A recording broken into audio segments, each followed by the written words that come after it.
At Vericast, we specialize in building the most holistic view of the consumer. That is what we're known for. It is the power of our intelligence that enables us to do so. And how we action that is through our consumer graph. Now, what makes our graph unique and impactful is a couple very key things, but it's all rooted in the fact that it is sitting on a geographical architecture, that it is in fact a mapping technology that enables us to do everything from aggregate data to then turn that data into action, leading us to connect our brands directly to consumers and create commerce. So with that geographical architecture, if you visualize a map of the United States, what we've done is broken up that United States into a couple key layers. The first being neighborhoods, so groupings of households and people across the entire US. And then inside of those neighborhoods, we have identified households.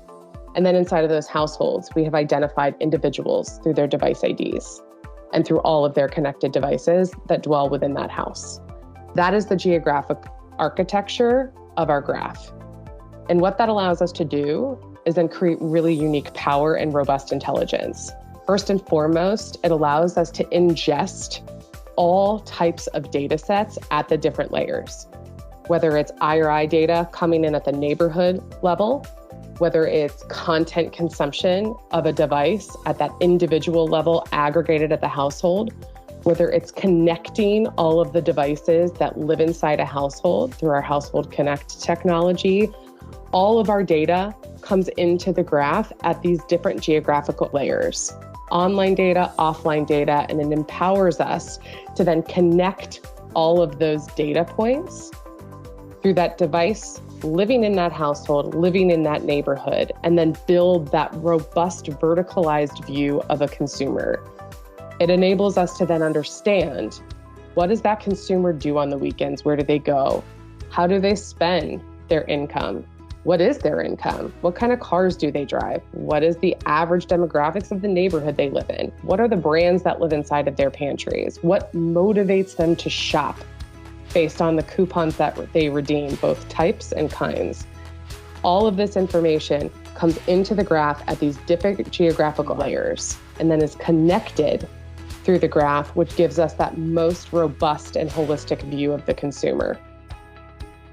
The other reason why our graph and its geographical architecture is so important is that, again, it allows us to bring all the data in, and then it allows us to put all of that data into motion through the ways in which we buy our media.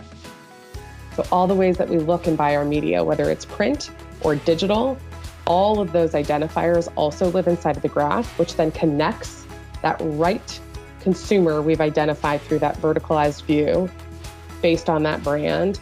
And then here's the right media to put in front of that consumer to ultimately drive and motivate purchase. This is what leads to then the true differentiators of our technology. So our graph is how we do it, but the true differentiators are our reach and scale, are the fact that we aren't singularly reliant on any one specific identifier in the digital ecosystem. We are not solely reliant on cookies. We are not solely reliant on device ID. We are not solely reliant on longitude pulled from the exchange inventory. We use all of it to give us scale, reach, and most importantly, stability.